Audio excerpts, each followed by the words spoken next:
You ask Tiger to calculate. This deals with linear inequalities with one unknown. The final result is h greater than -4. Let's solve it step by step. Group all constants on the right side of the inequality. Subtract 82 from both sides.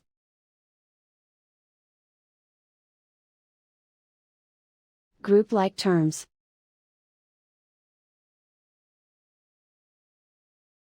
Simplify the arithmetic.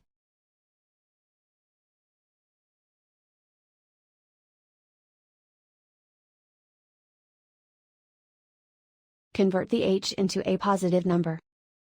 Multiply both sides by -1. Whenever you multiply or divide by a negative, reverse the inequality sign.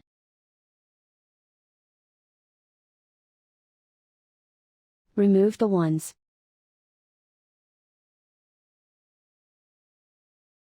Simplify the arithmetic.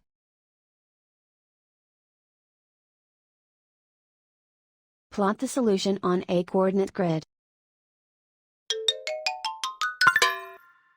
And so the final result is h greater than -4.